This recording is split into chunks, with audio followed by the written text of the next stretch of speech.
Kembali bersama saya Bikini di gelombang 1044 AM iDream Radio Successful Muslim Family dalam program Salam Indonesia. Dan sekarang kita masuk ke segmen spesial karena kita hari ini akan berbincang ya dengan Kepala Dinas Kesehatan Kota Depok dan juga dari Lokapom Bogor, di mana kita akan membahas tentang sosialisasi industri rumah tangga pangan. Mungkin bagi Anda sahabat iDream Radio dan juga sahabat iDream TV yang punya usaha atau bisnis ya berbasis pangan, baik dalam skala kecil ya dalam konteks rumah tangga atau juga mungkin agak besar sedikit, tentu ini harus memenuhi standar yang ditetapkan oleh berbagai dinas, yang dan yang paling utama tentu dari Dinas Kesehatan karena ini menyangkut pangan. Dan bagi Anda yang ingin tahu apa sebetulnya industri rumah tangga pangan yang dibenarkan dan juga layak yang mendapatkan sertifikasi, Anda bisa menyimak apa yang akan dibahas pada hari ini oleh dua narasumber kita, yaitu dari Kepala Dinas Kesehatan Kota Depok yang akan berbicara adalah Dr. Gigi Novarita, dan alhamdulillah beliau sudah hadir di tengah-tengah kita, dan juga dari Lokapom Bogor akan berbicara yaitu Bapak Iltizam Nasrullah ya, SSI. Dan nanti kedua narasumber ini bisa menjadi rujukan bagi Anda yang ingin bertanya terkait dengan berbagai hal, tentu kaitan dengan industri pangan rumah tangga yang mungkin akan Anda geluti atau sedang Anda geluti, terutama terkait dengan perizinan dan juga sertifikasi. Mungkin ada yang takut ya, takut ketahuan, padahal sebetulnya sesuatu yang maslahat bersama yang harus kita berjuangkan demi kebaikan kita bersama. Karena kalau sampai bisnis pangan atau kuliner yang Anda jalani tidak memenuhi standar dari Dinas Kesehatan atau juga mungkin dari Badan POM, tentu ini akan membahayakan masyarakat luas. Untuk itu ini harus menjadi perhatian kita bersama untuk sama-sama kita telusuri dan telah kemudian kita coba cari solusinya. Baik, kita berlama-lama, kita akan langsung ke narasumber pertama kita, yaitu Dr. Gigi Novarita, Kepala Dinas Kesehatan Kota Depok, yang akan membahas ya tentang sosialisasi dari industri rumah tangga pangan. Kepada beliau saya persilakan. Ya. Assalamualaikum warahmatullahi wabarakatuh. Waalaikumsalam. Saya dari Dinas Kesehatan Kota Depok ingin sering ya terkait dengan sosialisasi industri rumah tangga pangan yang sekarang ini banyak sekali masyarakat yang melakukan membuat industri rumah tangga, tetapi banyak yang belum memiliki izin. Nah, ini yang harus kita ketahui bagaimana sih cara mendapatkan izin ya, sehingga pangan yang kita produksi ini adalah aman ya bagi kita, juga untuk keselamatan kita sendiri. Baik, Dok, ini terkait dengan industri pangan, sebetulnya apa sih kriteria pangan yang aman untuk diedarkan atau dikonsumsi oleh masyarakat atau yang mau bisnis kuliner itu? Jadi pangan yang aman itu harus pangan yang bebas dari cemaran biologis, kemudian kimia maupun fisika ya. Jadi kalau cemaran biologis itu misalnya terhindar dari mikrobiologi, misalnya tidak ada parasit, tidak ada virus, tidak ada bakteri ya yang menyebabkan penyakit. Kemudian juga pangan yang bebas dari zat-zat kimia ya, misalnya pangan tersebut tidak mengandung bahan pengawet ya, kemudian tidak mengandung bahan pewarna, kemudian tidak mengandung boraks, formalin dan lain-lain. Kalau terkait dengan cemaran fisika, misalnya pangan tersebut tidak ada rambut, tidak ada staples, juga tidak ada kerikil ya, kadang-kadang kan ada juga pasti bahkan kok ada batunya. Nah, gitu. Nah, ini yang harus memenuhi kualifikasi sehingga pangan yang kita produksi ini aman ya bagi kita semua. Oke, jadi itu kriteria aman untuk pangan yang Anda sahabat edukan bisa produksi. Jadi harus bebas dari bahan kimia, kemudian juga bahas dari virus dan sebagainya. Jadi itu merupakan satu hal yang penting ya, wajib ya diperhatikan. Pertanyaan berikutnya nih Dok, terkait dengan keamanan pangan, ada nggak sih regulasi terkait dari pemerintah? Misalnya kalau ada yang ingin terjun ke dunia bisnis industri pangan rumah tangga. Jadi untuk terkait dengan keamanan pangan ada regulasi terkait dengan Undang-Undang Nomor 18 Tahun 2012 tentang pangan. Di sana dikatakan bahwa setiap orang yang menyelenggarakan kegiatan atau proses produksi, penyimpanan, pengangkutan maupun pengedaran pangan ini wajib memenuhi persyaratan sanitasi ya, dan menjamin keamanan pangan dan keselamatan dari manusia. Juga ada PP nomor 86 tahun 2019 tentang keamanan pangan. Nah, di sana dikatakan bahwa setiap pangan olahan yang diproduksi di dalam negeri atau yang diimpor untuk diperdagangkan secara eceran sebelum diedarkan wajib memiliki izin edar. Nah, kecuali pangan yang diproduksi oleh rumah tangga. Nah, ini ada lagi izinnya yang lain gitu. Oke, kalau dari tadi yang dokter jelaskan tadi itu, ada nggak pengecualian terhadap kewajiban memiliki izin edar atau produksi? Kewajiban memiliki izin edar, Nah, iya. kalau ada pengecualian misalnya. Oh, ada ya. Itu tadi yang dikecualikan adalah yang umur produksinya adalah kurang dari 7 hari. Kemudian juga bahan baku ya, pangan itu sebagai bahan baku dan diproduksi untuk dalam jumlah yang terbatas, sehingga misalnya untuk keperluan penelitian atau untuk dikonsumsi sendiri itu tidak perlu untuk mengurus izin edarnya. Oh, jadi kalau pangan yang diproduksi itu umurnya kalau disimpan tidak kurang dari 7 hari. Iya. Kemudian juga Sebagai bahan baku, sebagian bahan baku. Nah, dijual sebagai bahan baku. Kalau sebagai orang awam mungkin contoh kayak orang jual gorengan gitu ya. Oh ya, tuh. Bakso gitu.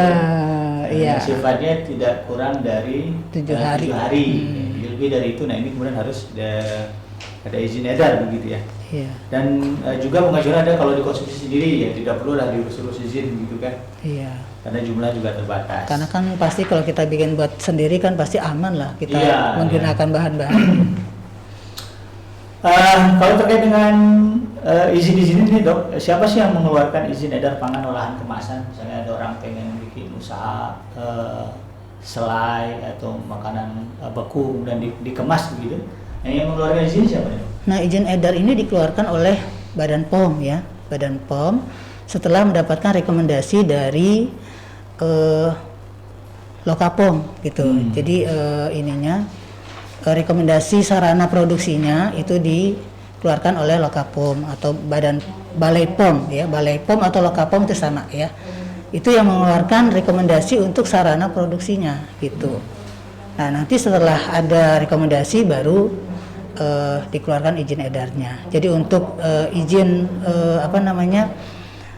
izin makanan yang dari dalam ya, itu MD, itu mengurusnya ke Lokapom. MD atau ML ya. ML itu untuk makanan-makanan impor itu izinnya ML. Kalau untuk yang produksi dalam negeri MD. Kalau di Depok ada di mana tuh kantornya? Di balai kota. Lokapom. Lokapom itu di Bogor. Oh, di Bogor berarti ya? Iya, Bogor nanti dari Bapak. Nanti kita akan tanya ke Pak Iltizam ya terkait Iya. dengan lokasinya di mana dan seperti apa pengurusannya. Detailnya nanti dengan Pak Iltizam. Lalu juga lagi, kewenangan siapa sih sebetulnya untuk menerbitkan izin produksi makanan dan minuman di industri rumah tangga? Nah, kalau untuk industri rumah tangga yang mengeluarkan izinnya adalah sesuai dengan Undang-Undang Nomor 23 Tahun 2014 adalah pemerintah daerah ya. Pemerintah daerah kabupaten kota itu untuk izin produksi industri rumah tangga pangan. Juga sesuai dengan peraturan Badan POM ya nomor 22 tahun 2018 tentang pedoman pemberian sertifikat produksi pangan industri pangan rumah tangga pangan. Nah, ini yang kewenangannya jadi adalah pemerintah daerah ya. Dalam hal ini diwakili oleh Dinas Kesehatan. Oke. Dan bagi Anda sahabat iDream Radio dan juga sahabat iDream TV yang nanti ingin bertanya kepada narasumber kita terkait dengan tema kita pada hari ini tentang sosialisasi sertifikasi industri rumah tangga pangan. Anda bisa bertanya di nomor WhatsApp di 0822 9881044 atau bagi Anda menyaksikan kita melalui channel YouTube, Anda bisa langsung tulis pertanyaan di kolom komentar. Untuk nanti kita akan sampaikan kepada para narasumber terkait ya dengan berbagai pertanyaan yang mungkin Anda ingin sampaikan kepada kita. Lanjutkan lagi dong. Ini terkait dengan sertifikat produksi pangan. Kan ada istilah-istilahnya tuh. Itu kayak SPP IRT itu maksudnya apa sih, Dok? SPP IRT adalah sertifikat produksi pangan industri rumah tangga ya. Jadi artinya yang mempunyai industri rumah tangga, skala rumah tangga itu harus memiliki sertifikat produksi pangan. Nah, itu adalah jaminan tertulis dari wali kota ya atau bupati wali kota terhadap pangan produksi rumah tangga tersebut yang memenuhi persyaratan pemberian SPP IRT ini ya. Dalam rangka peredaran pangan produksinya. Jadi artinya untuk rumah tangga yang melakukan produksi pangan harus dapat sertifikat ini ya, agar dia aman untuk melakukan peredaran produksi pangannya gitu. Jadi artinya sudah tersertifikasi ya produk pangannya itu. Oke, itu terkait dengan sertifikasinya atau sertifikatnya. Jadi bentuknya adalah bentuk tertulis ya sertifikat. Iya, nanti itu ada wajib ditempel apa? Ya, wajib ditempel. Jadi ketahuan, oh ini sudah dilakukan, sudah Oke. dilakukan. Nah, terkait dengan industri rumah tangga pangan atau IRTP itu definisinya apa sih atau maksudnya apa sih? Penjelasan. IRTP. Nah, IRTP adalah jaminan tertulis ya dari apa? IRTP ya. Oh, IRTP adalah perusahaan pangan yang memiliki tempat usaha di tempat tinggal ya. Jadi usahanya di tempat tinggal di rumah gitu ya. Oke. Dengan peralatan pengolahan yang manual atau semi otomatis gitu. Jadi melakukan produksinya itu di rumah gitu, bukan bukan di satu tempat. Kalau status rumahnya itu misalnya di kontrak atau rumah sendiri, pengaruh nggak? Nggak apa-apa. Nggak masalah ya? Apakah dia rumah sendiri atau rumah kontrak tidak masalah. Ya. Yang penting dia standarnya bertempat tinggal di rumah sendiri. Ya, ya pokoknya di rumah produksinya gitu. Makanya disebut industri rumah tangga. Gitu. Kalau ini nanti pabrik kalau dia. Iya. Lalu apa sih persyaratan untuk mendapatkan SPP IRT supaya nanti sahabat tadi juga paham apakah ini prosesnya rumit atau sulit? Persyaratannya ada penanggung jawab ya. Kemudian penanggung jawab itu udah mengikuti penyuluhan keamanan pangan itu dulu. Jadi penanggung jawabnya harus mengikuti pelatihan penyuluhan keamanan pangan. Oke. Kemudian juga hasil pemeriksaan dari sarana produksinya. Jadi tempat produksinya itu setelah divisitasi memenuhi persyaratan, gitu. Dan ada label pangannya yang memenuhi kriteria. Jadi ada 3, gitu ya. Jadi ada penanggung jawab yang sudah ikut sertifikasi, yang sudah ikut pelatihan ya, pelatihan penyuluhan keamanan pangan. Kemudian sarana produksinya divisitasi dan memenuhi syarat, dan ada label pangannya. Oke. Untuk tadi Dok yang sertifikat penyuluhan keamanan pangan, kalau kita berbicara ingin mendapatkan penyuluhan itu, ada jadwal-jadwalnya nggak? Ada lokasi-lokasinya nggak? Nah, ini menghubungi dinas terkait ya. Jadi yang melakukan penyuluhan keamanan pangan ini bisa dinas kesehatan, bisa juga di KUM, dinas. Tinggal cari informasi ke sana. Iya, tinggal cari informasinya. Di mana sih yang lagi melakukan penyuluhan keamanan pangan? Nah, kita ikut daftar di sana nanti. Kalau di masa pandemi begini situasinya normal apa? Bisa Zoom gitu atau kayak online? Bisa. Kelas selama ini sih enggak. Jadi kita batasi orangnya. Pesertanya kita batasi. Tapi tetap bukan melalui media apa namanya? Zoom. Zoom juga ya? Atau online juga ya? Enggak. Tetap harus datang. Karena berarti yang sudah mengikuti pelatihan itu akan mendapatkan sertifikat PKP, penyuluhan keamanan pangan. Barulah nanti dia bisa menjadi menjadi penanggung jawab gitu ya dalam industri rumah tangga pangan. Baru bisa maju untuk ngurus gitu. SPP IRT-nya. Nah, ini penting juga ya. Jadi bagaimana sahabat Eprim yang serius untuk mengurus sertifikat industri rumah tangga pangan ya. Jadi pastikan Anda punya itu tadi ya, punya sertifikat penyuluhan keamanan pangan. Nah ini sertifikatnya seumur hidup, jadi sekali aja. Tidak perlu diperpanjang. Enggak, jadi sekali aja. Yang penting udah sekali ikut pelatihan itu, dan ini post testnya harus nilainya 60 minimal. Oh gitu ada. ada post testnya, Oh, gitu. jadi nggak asal ikut doang, sehingga kelihatan keseriusannya gitu. Itu ada ini ya dok, apa gratis, berbayar? Gratis. Oh gratis ya? Wah, ini kalau Gratis. kita kalau dengar gratisnya semangat. Jadi Anda bisa datang ke dinas kesehatan atau mungkin juga ke dinas pangan ya. Kalau yang mengadakan dinas kesehatan atau pokoknya pemerintah yang mengadakan itu gratis. Tapi kalau ada juga yang dari lain ya, itu mungkin berbayar, mungkin. Oke, siap. Jadi ini untuk menambah pengetahuan kita juga. Mungkin selama ini kita blank atau tidak tahu apa yang harus dilakukan, apa langkah pertamanya. Jadi ini mulai terbuka sebetulnya.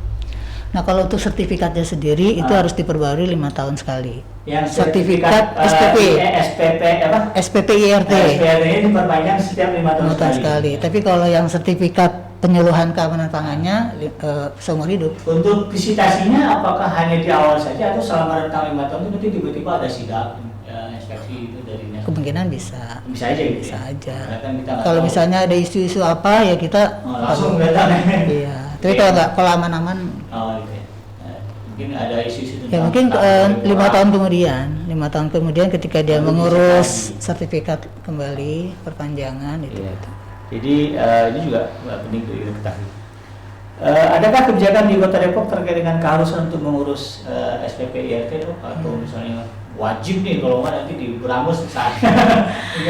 Ada, jadi kan Kota Depok udah punya Perda ya nomor 11 tahun 2017 ini tentang perizinan dan sertifikasi bidang kesehatan. Jadi ini masyarakat didorong untuk mengurus ya SPP IRT-nya, karena kalau belum memiliki SPP IRT ini untuk dia go publiknya agak susah karena dipertanyakan ini sudah ada izinnya belum ya gitu. Nah kalau kita udah memiliki ini malah lebih nyaman untuk pengusahanya ya, artinya untuk berusaha karena sudah ada legalitasnya. Kalau enggak kan dikhawatirkan yang kita produksi ini belum memenuhi standar sanitasi. Kalau ini adalah sebuah kebijakan yang mengharuskan, berarti kalau ada yang melanggar ada sanksi dong, dok ya? Ada, cuma ini kan masih dalam pembinaan. Sosialisasi. Karena kan nggak semua orang aware ya terkait ini. Kadang-kadang terkait dengan perizinan ini banyak yang takut, mahal nih, nanti ini, nanti itu. Nah, makanya kita kasih sosialisasi ini, padahal ini murah meriah gitu. Murah meriah dan ini juga menjadi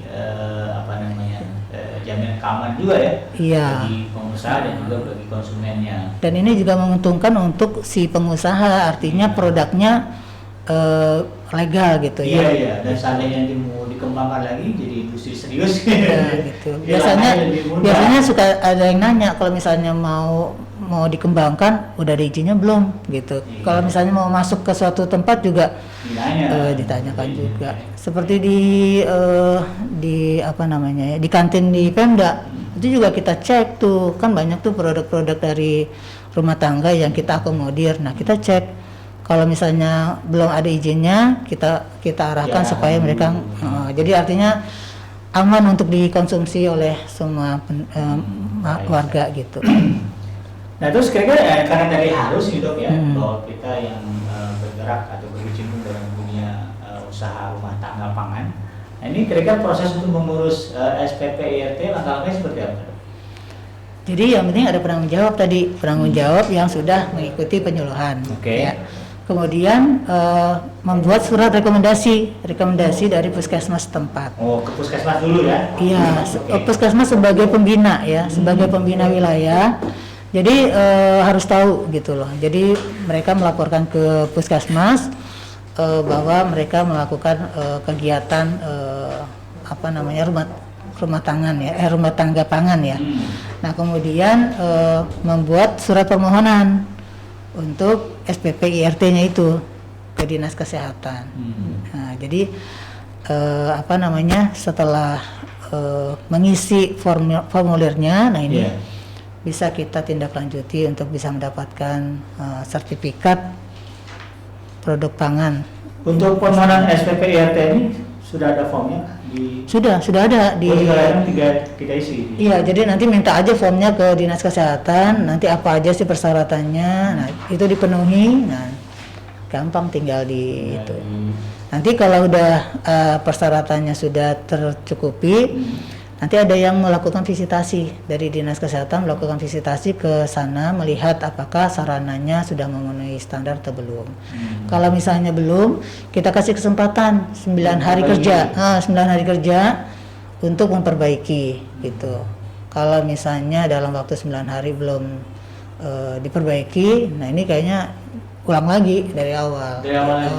Gitu, makanya di dalam waktu 9 hari ini segera. Sebenarnya pada waktu sosialisasi penyuluhan keamanan pangan itu udah diajari, udah dikasih tahu. Oh nanti harusnya gini. Oh iya. Nah, jadi sebenarnya kalau serius mendengarkan pasti tahu. Jadi sebelum mengajukan permohonan ini ya udah disiapin ini. Jadi ketika mengajukan permohonan kemudian divisitasi ya udah nggak banyak perbaikan karena udah tahu kan. Gitu. Jadi kalau di Depok sendiri sudah berapa banyak dok yang mengurus SPP IRT ini? Sampai Oktober 2020 sudah ada 693 rumah tangga. Banyak juga. Kecil di Depok yang sudah mengurus di sini. Ya, alhamdulillah nih. Apalagi di masa pandemi ini kan banyak yang ya memproduksi ini ya pedagang dadakan. Nah itu yang harus kita dorong supaya mereka ngurus izinnya gitu. Teman saya sampai pusing tuh pos kantor isi pedagang semua gitu. Rupanya memang di musim pandemi ini jadi ini penting nih ada banyak pedagang dadakan ya segeralah urus SPP IRT nya supaya langkahnya lebih mudah.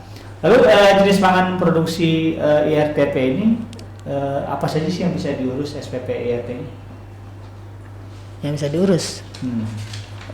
Apakah ada batasan apa misalnya ini daging boleh basah yang kering harus jenis pangannya apa sih? Jenis pangan ya jenis pangan produksi IRTP ya yang dapat diurus ini bisa dilihat nih di peraturan BP POM nomor 22 tahun 2018 ya di situ ada di lampiran 2 apa aja nih yang bisa ya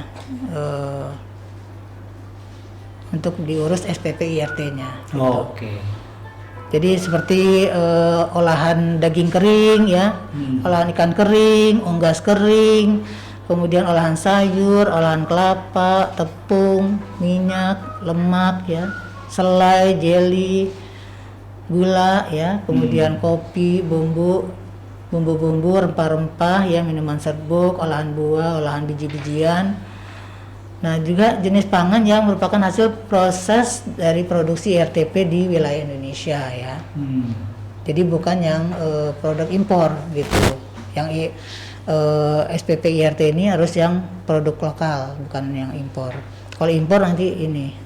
Kalau bahannya diambil dari luar, tapi dikemas lagi, bukan dikemas lagi, diolah lagi. Diolah lagi itu nanti ngurusnya ML. Ya, nanti dari pembahasannya di Lokapom itu. Jadi kalau di Dinas Kesehatan hanya produksi rumah tangga pangan, gitu aja. Terus jenis pangan yang itu tadi ya. Kalau misalnya ini tapi produk rumah tangga bisa, misalnya yang skala besar dikemas dikemas kembali itu bisa, itu diurus ininya. Dikemas kembali bisa. Terus pangan apa sih yang tidak termasuk dalam lampiran 2 di peraturan BPOM?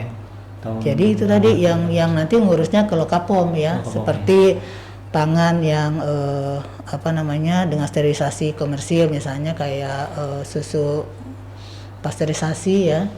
Kemudian juga produk-produk frozen ya, frozen food. Kemudian olahan hasil hewan yang disimpan beku juga untuk pangan-pangan diet ya. Ini nanti ranahnya dari Lokapom yang memberikan rekomendasi. Oke, nanti kita akan tanyakan kepada Tiza. Nah terakhir dok, untuk pertanyaan dari kepada Dinas Kesehatan Kota Depok, ini dokumen apa saja yang diperlukan untuk mengurus SPP IRT? Nah ini dokumen-dokumen yang diperlukan ya, itu tadi ya mengambil formulir permohonan dulu ya. Formulir permohonan ini diisi ya. Kemudian juga kita memberikan informasi produk pangan kita ya. Jadi satu formulir untuk satu produk gitu. Jadi satu-satu kita ini kan. Kemudian ada data penanggung jawabnya ya. Kemudian ada fotokopi sertifikat tadi, sertifikat penyuluh keamanan pangan ya untuk penanggung jawab. Kemudian ada KTP dari pemilik dan penanggung jawab. Kadang-kadang pemilik sama penanggung jawab beda orang. Tapi kalau satu orang ya udah satu aja gitu. Tapi kalau misalnya kan ada pemilik modal, ada yang penanggung jawabnya gitu. Nah itu dua-duanya, fotokopi dua-dua KTP. Dua-duanya yang menyertakan KTP dua-duanya. Ya. Kemudian contoh stempelnya, stempelnya. Kemudian fotokopi pas foto ya, pas foto ini latar belakangnya merah ya, ukuran 2x3 sama 4x6 ya. Terus juga untuk itu tadi pas foto pemilik, kemudian ada pas foto dari penanggung jawab sama ya, ukurannya 2x3 sama 4x6. Kemudian dibuat denah lokasi ya. Jadi lokasi ininya maksudnya tempat produksinya di mana, nanti alurnya lah gitu ya. Itu ada denahnya. Juga denah lokasi ini rumahnya dari mana? Oh, besar ada berapa kamarnya, terus jelas lah gitu ya alur produksinya begitu. Iya, kemudian surat keterangan dari Puskesmas tadi kan, minta surat keterangan untuk yang untuk izin yang baru. Tapi kalau yang sudah lama nggak usah menggunakan, nggak usah minta surat dari Puskesmas. Kemudian contoh label produknya ya. Jadi misalnya labelnya kayak gimana nih? Yang akan dibuat ya, itu dilampirkan.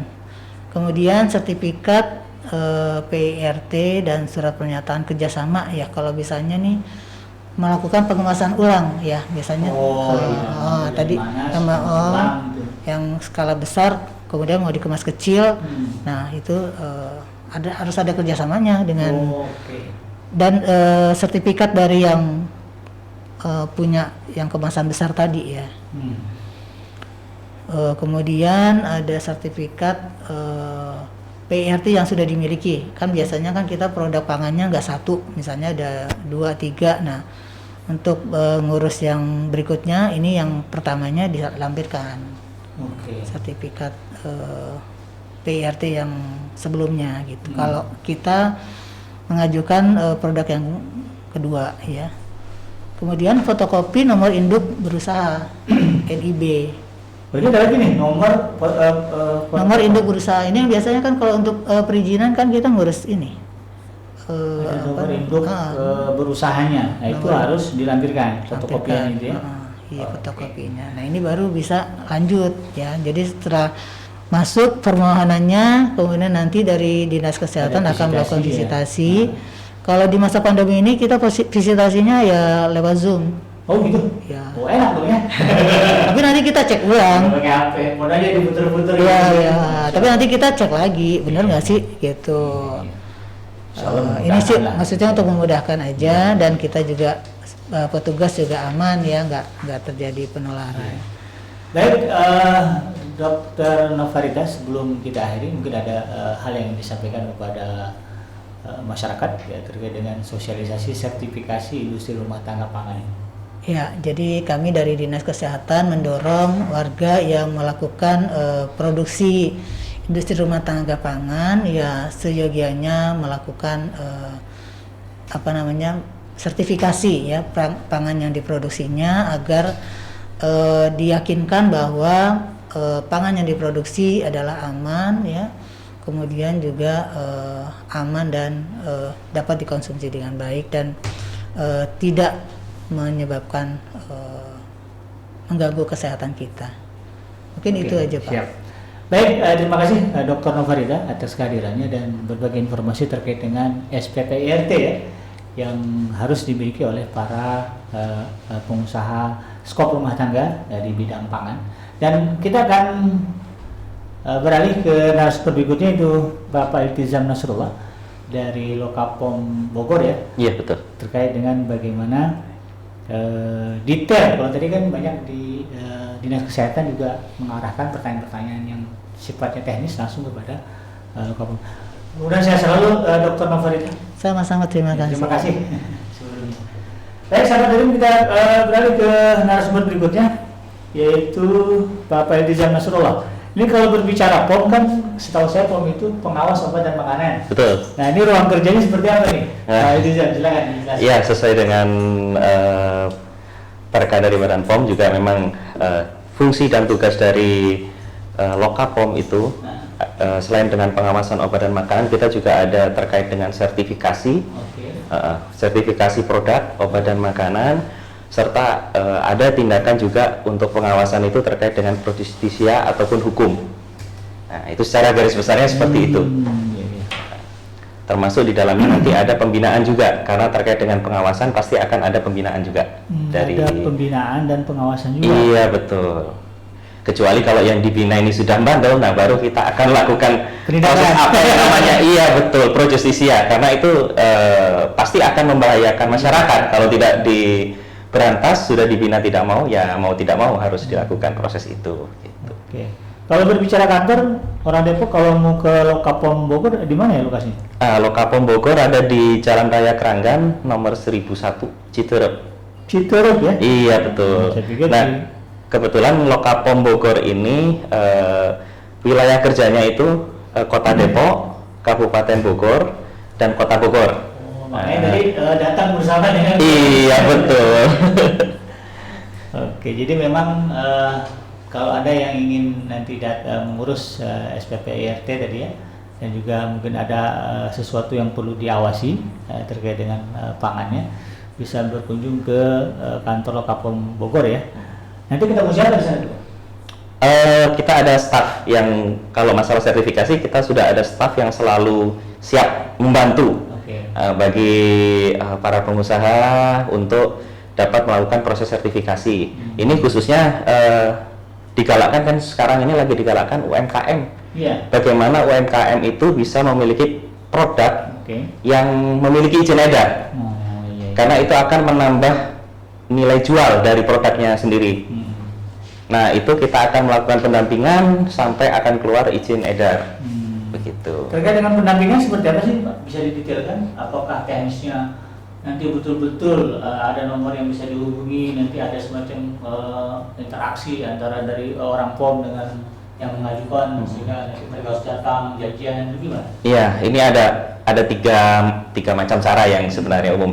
Bisa silakan satu datang ke kantor, boleh. Kita akan selalu memfasilitasi pertanyaan-pertanyaan yang mungkin timbul saat akan proses sertifikasi itu seperti apa. Karena memang kebanyakan masyarakat awam atau pelaku usaha itu bingung nih, saya harus seperti apa sih, startnya harus bagaimana, memulainya dari mana nih. Nah itulah yang harus kita perhatikan. Dua atau yang dua, kita ada kontak nomornya di 08 satunya 4 kali 88 378. Iya betul. Jadi Anda bisa menghubungi nomor 08 satunya 4 kali ya. Kemudian 88378 untuk yang bingung mau memulai pengurusan sertifikat pangan industri rumah tangga ya. Jadi nanti bisa terhubung dan bertanya ke sana, harus ketemu siapa, prosesnya seperti apa. Itu tadi cara kedua tuh. Iya, yang ketiga bisa via email kalau masih malu-malu. Nah, ini kita bisa email nih, ada di loka_bogor @pom.go.id. .go.id. Kalau misalnya masih malu-malu pengen apa dulu ya yang saya harus ini, nah baru silakan boleh via email gitu. Wah, ini pemerintah serius ya untuk membantu masyarakat mendapatkan izin kepengurusan sertifikat industri pangan mereka yang skalanya rumah tangga. Nah, terkait dengan itu kan itu pertanyaan teknis misalnya, apa saja sih yang dia awasi dalam industri pangan rumah tangga ini? Kalau untuk jenis makanannya, terus kayak aturan-aturan tidak boleh bahan dari luar, atau boleh nggak kita ambil bahan dari luar kita olah di sini, itu gimana? Ya sebenarnya kalau untuk jenis-jenis pangan yang termasuk dalam tadi industri rumah tangga atau IRTP tadi, itu sudah tercantum di dalam Perpipom nomor 22 tahun 2018. Tadi sudah dijelaskan tadi sama Ibu Kepala Dinas, sebenarnya sudah dijelaskan tadi. Iya. Jadi intinya selain yang di situ nanti harus didaftarkan izin edar MD ataupun ML.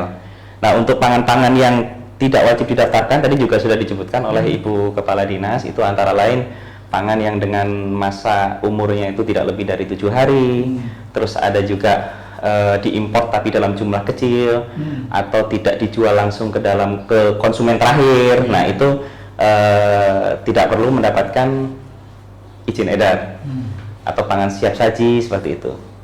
Nah, sedangkan untuk yang harus MD ataupun ML, ini biasanya yang ada bahan tambahan pangan seperti ada pengawet, pewarna makanan dan sebagainya, itu harus ada izin MD-nya, atau pangan-pangan yang berfortifikasi seperti minyak goreng yang ada vitamin A-nya. Minyak goreng dengan fortifikasi, nah itu ada vitamin A tambahannya dan sebagainya, itu harus terdaftarnya dalam bentuk MD atau ML. Ya, termasuk juga nanti kalau misalnya ada yang terkait dengan produk herbal, ini yang sering salah diartikan oleh para pelaku usaha. Nah, sebenarnya untuk herbal itu kita akan mengarahkan untuk pendaftaran ke obat tradisional, bukan ke pangan, karena dia tidak, kalau pangan tidak boleh memiliki klaim apapun, karena dia hanya pangan. Makanan. Iya, makanan. Kalau dia memiliki klaim untuk menyembuhkan ini, meningkatkan ini, nah itu kita akan arahkan untuk ke obat tradisional nanti pendaftarannya, seperti itu. Karena memang untuk memiliki klaim itu harus ada uji yang lebih lanjut yang bisa dipertanggungjawabkan gitu. Jadi masyarakat biar tidak termakan iklan begitu, kasarnya begitu. Iya. Ini ada nggak ini Pak kewajiban mencantumkan misalnya komposisinya apa saja?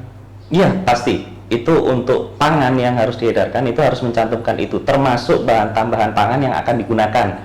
Jadi pewarnanya apa, pengawetnya apa, itu wajib dicantumkan. Seperti itu. Di label atau ketika mengajukan permohonan? Saya kan ada labelnya tuh kalau dagang tuh. Apakah ada kewajiban mencantumkan komposisinya di situ atau cukup ketika mengurus sertifikatnya? Dua-duanya? Iya, jadi pada saat proses pengajuan itu juga akan mencantumkan label yang akan ditempelkan, termasuk komposisi bahan yang akan digunakan untuk produksi. Nah, itu harus dicantumkan di situ. Jadi bukan hanya sebelum, kalau sudah dapat sertifikat di produknya tidak dicantumkan, tidak seperti itu. Harus semua dicantumkan. Kalau untuk makanan beku ada nggak aturan khusus nggak, Pak? Makanan beku karena tidak termasuk dalam yang tadi Perpom 22 tahun 2018, ya dia harus masuk ke dalam izin yang MD. Iya, izin Badan POM, izin edar dari Badan POM. Oh gitu. Tidak bisa dilakukan untuk PRT. Karena ini, kenapa sih, apakah lebih berat gitu? Resiko yang ditanggung oleh konsumen? Iya betul, itu pertimbangannya resikonya tinggi untuk makanan beku. Karena kan makanan beku itu di dalam freezer ya biasanya ya. Kalau dia dalam proses pengeluaran atau yang kita biasa sebut itu thawing gitu, nah itu kan ada resiko bakteri yang akan membahayakan dari pengguna atau konsumen. Misalnya nih, yang simpel aja lah, saya bikin cilok atau bakso gitu kan, saya bekukan. Iya. Kan tadi kategorinya lebih dari 7 hari kan, daya tahannya gitu. Iya betul. Tadi dibekukan. Nah ini apakah serumit yang tadi, apa masuk ke dalam MD tadi? Padahal cilok loh. Kalau cilok tadi kan bukan olahan daging, kalau bakso kan olahan daging ya. Nah kalau bakso, bakso ikan itu memang harus dalam proses MD, karena saat dia proses pembekuan itu ada dua kemungkinan, dia awet kan karena dia dibekukan satu, atau dia tambahkan bahan pengawet di situ. Bukan borak, ada bahan pengawet pangan kan ada Pak.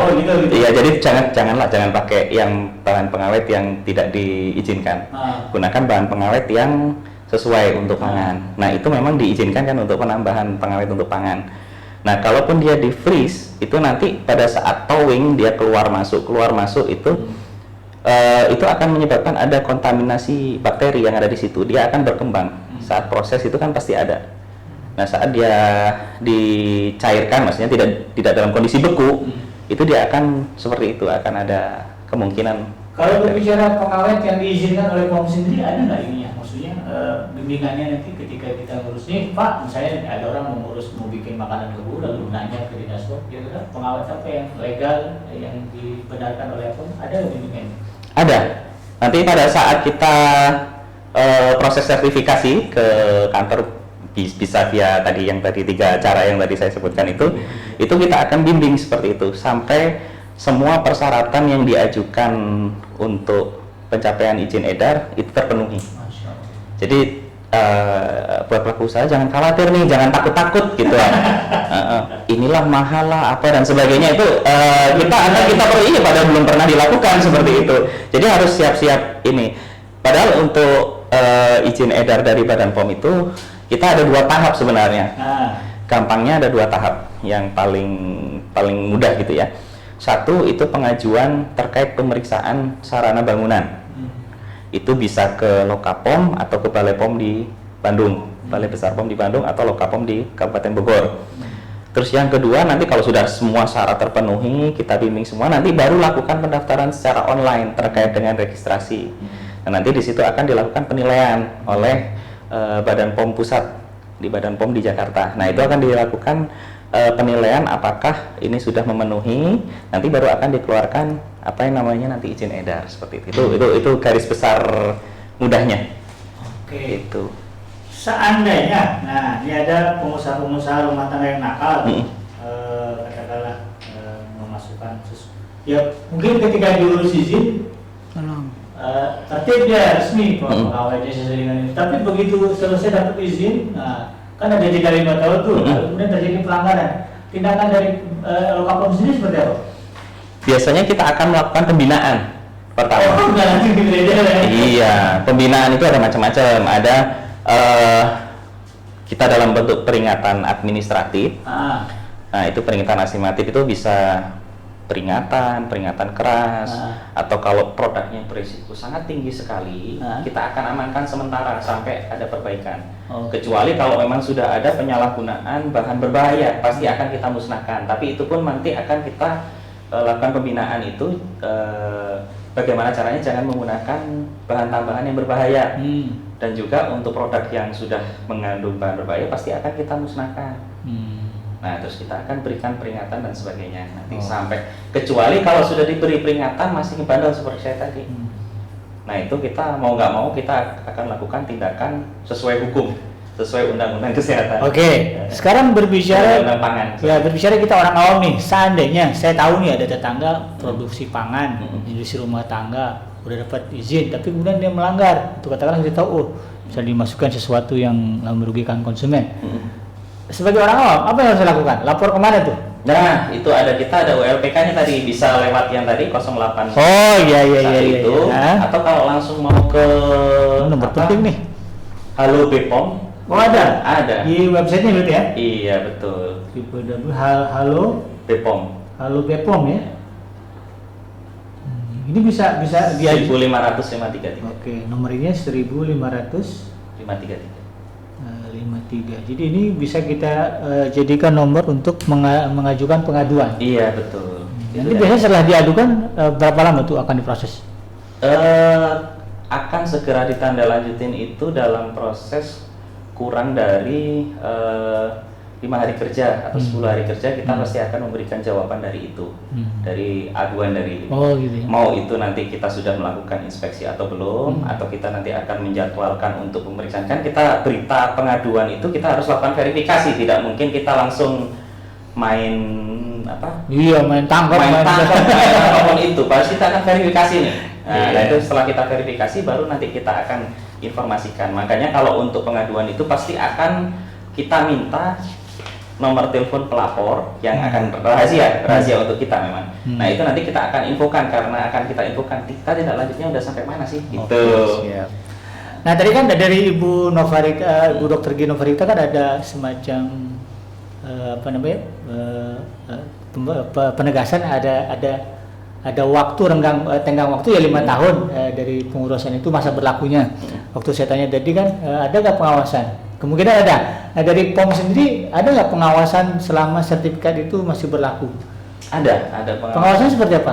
pengawasannya kita akan melakukan pemeriksaan secara sidak. Itu bisa tergantung produk juga dan tergantung dari kepatuhan pelaku usahanya juga.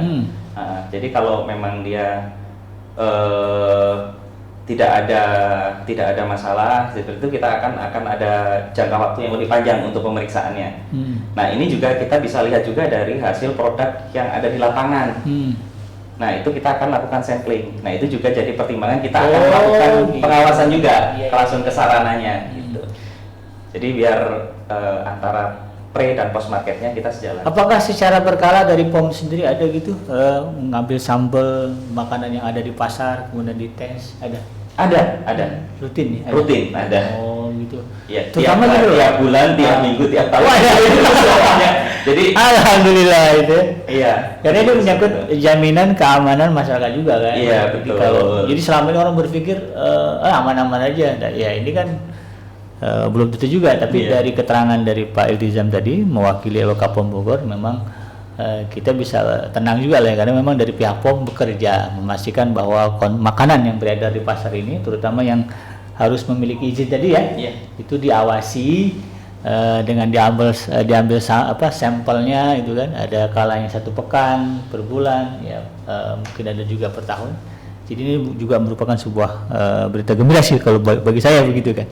Nah, terkait dengan ini kan kemarin sempat ada berita madu palsu tuh. Di mana? Di Jakarta Barat ya, yang bahannya nggak ada unsur madu sekali. Nah, kira-kira kalau saya mau bisnis madu gitu, untuk memastikan madu saya ini, saya ngambil dari orang nih misalnya kan, kayak produsen besar, lalu mau saya kemas kecil-kecil, apakah ada nggak bantuan dari POM untuk uji sampling misalnya?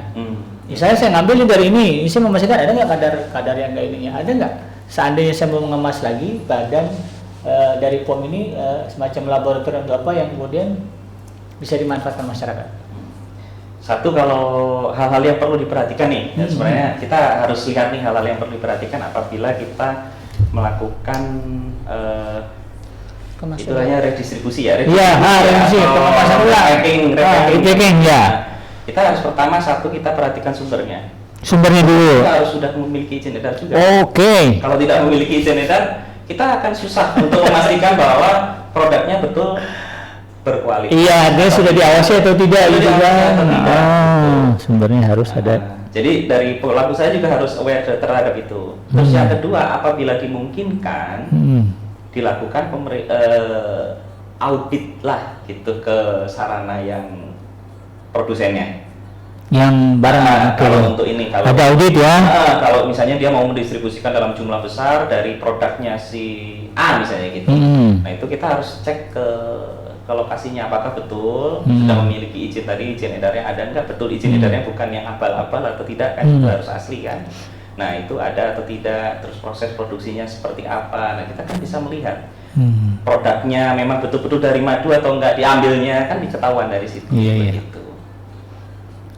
Tapi jadi kalau lab sendiri memang nggak ada ya dari lab ada, tapi lab tidak akan spesifik menyebutkan asli atau tidaknya. Dia akan ada misalnya kalau untuk madu memang ada misalnya kandungan gulanya harus berapa persen. Nah, itu kita bisa uji nih berapa persennya nih. Nah, seperti itu. Soalnya kadang-kadang saya gini, ada teman saya memang dia dapat pasokan madu dari daerah. Katanya madu hutan tuh jurigannya banyak gitu kan, dan dia kemudian menawarkan teman-temannya termasuk saya untuk menjadi reseller gitu kan, dikemas secara kecil-kecil. Maksud saya bingung, apakah kalau untuk madu misalnya, apakah madu harus ada izin itu tadi ya? Kalau tadi kan memang harus ya, ada harus miliki SPIRT-nya. Iya, pangan, izin pangan. Kalau memang dia untuk tujuan pangan, tapi kalau dia sudah mengklaim untuk menyembuhkan, dia dicampur dengan obat tradisional yang lain, misalnya tanaman yang lain, ekstrak tanaman yang lain. Gitu. Nah, itu kita arahkan ke obat tradisional karena dia sudah peruntukannya bukan buat pangan lagi, buat pangan lagi seperti itu. Tapi kalau misalnya di labelnya hanya ditulis misalnya kebaikan madu bisa ini itu masuk ke pangan atau ke obat tentu itu. Oh, itu kalau kebaikan madu ya. Kita tidak katanya tidak menyebutkan dicampur, tapi kita menyebutkan kebaikan madu bisa menyembuhkan ini, soalnya bisa jadi obat gitu. Nah, itu tidak boleh karena klaim untuk gitu. Itu tidak boleh ada klaim. Kalau untuk pangan tidak boleh ada klaim.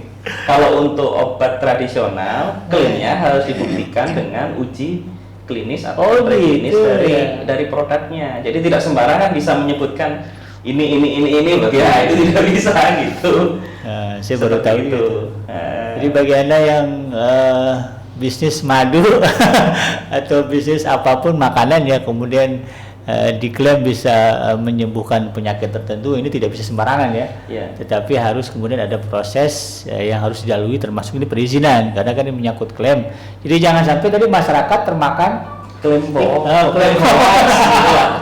hoax atau iklan apa-apa. Dari Lokapom dan Badan POM secara keseluruhan memang kita akan selalu memeriksa juga terkait dengan klaim ataupun label dari produk-produk obat dan makanan secara umum. Jadi kita selain masyarakat juga nanti harus aware itu apa sih klaimnya, masa bisa klaim semua penyakit bisa disembuhkan misalnya gitu. Itu kan harus ada buktinya gitu kan. Sekarang saya yakin masyarakat sekarang pintar, bisa akses semua media komunikasi gitu kan. Jadi bisa diperhatikan apakah benar produk itu bisa seperti itu gitu. Oke. Sekarang begini, Pak Eldizam, ini terkait strategi pemasaran. Katakanlah Pak, barang yang saya punya sudah punya izinnya adalah pangan, ya. Katakan misalnya sirup ya, sirup berbahan dasar misalnya strawberry, atau yang diklaim bagus ini sekarang tuh ada namanya sirup golden berry, cecenet itu ya. Itu katakanlah izinnya izin pangan. Nah, tapi kemudian iklan di medsos saya sebutkan tuh ini bisa menyembuhkan ini. Itu dibenarkan tidak? Itu tidak dibenarkan. Tadi sudah saya informasikan tadi sudah sebenarnya. Ya, katakanlah itu kan kalau di label tulis nggak boleh. Nah, ini nggak di label. Saya katakanlah di medsos saya sebarkan WA. Itu kan berarti iklan maksudnya. Nah, kita juga dari Lokapom. Itu ada pengawasannya nggak? Ada. Oh, Masya Allah. Ya. Jadi Lokapom Kabupaten Bogor, Balai Besar POM dimanapun itu juga, dan Badan POM itu juga melakukan pengawasan terhadap iklan. Oh gitu. Selain penandaan ataupun label tadi yang disebutkan serta klaim tadi. Nah, itu kita akan lakukan pengawasan. Dan itu tiap bulan akan kita evaluasi. Itu tiap bulan kita evaluasi. Tiap hari kita lakukan pemeriksaan, tiap bulan nanti kita evaluasi. Baik itu media yang secara langsung misalnya di luar ruang, maksudnya kayak baliho, poster, spanduk, ataupun yang media-media lain yang seperti di televisi, radio, ataupun di internet, di penjualan online dan sebagainya, itu kita awasi juga.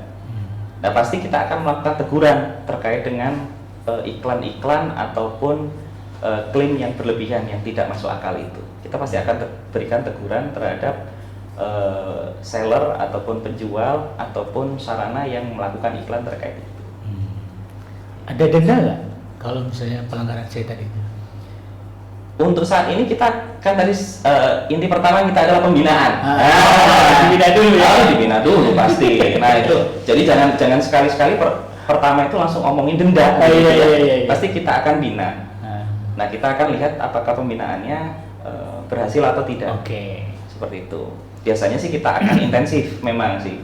Kecuali tadi ujung-ujungnya kalau dia nanti ngebandel, nah nanti akan kena yang lain, undang-undang yang lain begitu. Mantap. Terkait hal itu. Tapi pertama akan pembinaan. Jadi kalau memang kita mendapatkan surat peringatan, itu nggak usah takut, perbaiki saja dari situ. Itu bukan hal yang menakutkan, itu untuk memperbaiki bahwa kita nanti akan jadi benar gitu, seperti itu. Jangan berpikir ujung-ujungnya penjara. Iya betul itu. Jadi akhirnya kita nggak maju-maju gitu. Nah, ini kita harus berpikir bahwa pemerintah ini baik, ada ikhtiar usaha untuk membimbing ya, bukan kemudian menindak secara langsung, tidak. Iya. Nah, satu lagi pertanyaan yang tadi saya lupa tanya juga ke Ibu Dinas Kesehatan dan juga Pak Eldizam, ini terkait dengan kehalalan produk. Ini diatur nggak di dalam, ada nggak diajukan syarat di dalam pengajuan izin tadi? Kalau untuk saat ini tidak, sampai tahun ini belum diwajibkan untuk. Belum diwajibkan. Kalau untuk di Badan POM ya, untuk pendaftaran di Badan POM, tapi mungkin untuk kebijakan nanti tahun ke depan kita tidak tahu seperti apa itu nanti. Soalnya kan konsumen kita Muslim. Iya. Kalau di Kota Depok sih kita anjurkan ya. Nah jadi kalau dia punya sertifikat halal malah lebih, jadi nilai lebih gitu. Untuk dicantumkan. Karena nanti untuk sertifikat halal itu tidak dikeluarkan oleh Dinas Kesehatan ataupun dari Badan POM, itu akan dikeluarkan oleh lembaga tertentu. Iya. Jadi kita ngurusnya 3 dong ya? Iya. Dari POM 1, dari Dinas Kesehatan 1, kemudian dari tapi produknya kan beda-beda. Kalau untuk Lokapom kan khusus untuk yang MD. Ya, betul. Kalau ini pangan rumah tangga, kesehatan. Kalau mengurus halalnya nanti ada sendiri. Ada lagi sendiri. Gitu. Dan tidak ada penjelasan di sini terkait dengan pengurusan sertifikasi halal. ada lagi yang ada pada ya. Jadi tapi itu jadi nilai tambah. Kalau dia bisa menunjukkan dia punya sertifikat halal, ini lebih lagi gitu untuk produknya dia. Iya. Jadi ya memang satu memang sih kurang ada kaitannya lah begitu. Tapi kan bagi seorang muslim memang wajib ya untuk mencantumkan atau katakanlah paling tidak mengklaim atau menunjukkan ke pihak POM atau Dinas Kesehatan bahwa makanan ini memang halal gitu kan. Nah, terkait dengan bagaimana mengurus sertifikasi halal nanti satu hari nanti kita akan panggil narasumber ya. Kemudian dari Dinas Kota Depok ada tuh yang ngurus yang spesial untuk menjelaskan bagaimana pengurusan sertifikat halal. Baik, Pak Iltizam, sebelum ditutup mungkin ada yang ingin disampaikan dari pihak Lokapom terkait dengan pengurusan atau sosialisasi dari industri rumah tangga pangan ini. Silakan. Jangan takut untuk berusaha. Yang kedua, untuk konsumen jangan lupa cek klik. Klik apa tuh? Cek klik ya. Iya betul. Klik itu K kemasan. Iya.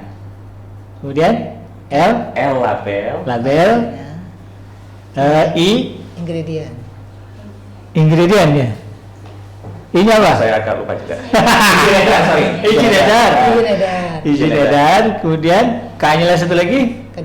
Kadaluarsa. Oh, jadi cek klik ya. Kemasan, label, izin edar dan kadaluarsa. Oke. Apalagi Pak yang mau disampaikan tadi? Paling itu aja. Jangan lupa karena kalau cek klik itu nanti akan masyarakat akan aware nih terhadap produk itu, apakah produk itu aman untuk dikonsumsi atau tidak. Seperti itu. Kemasan, label, izin edar dan kadaluarsa. Baik Bapak dan Ibu sekalian, terima kasih atas kehadirannya di studio iDream. Mudah-mudahan ini jadi amal saleh buat kita semua yang akan menjadi pemberat ya timbangan pahala kita di akhirat nanti.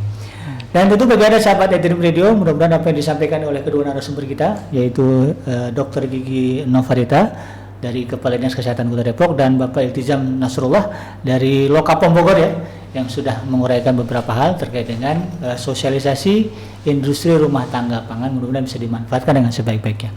Saya bikin ini beserta rekan bertugas pamit undur dari ruang dengar Anda. Mohon maaf atas segala kehilafan dan kekurangan.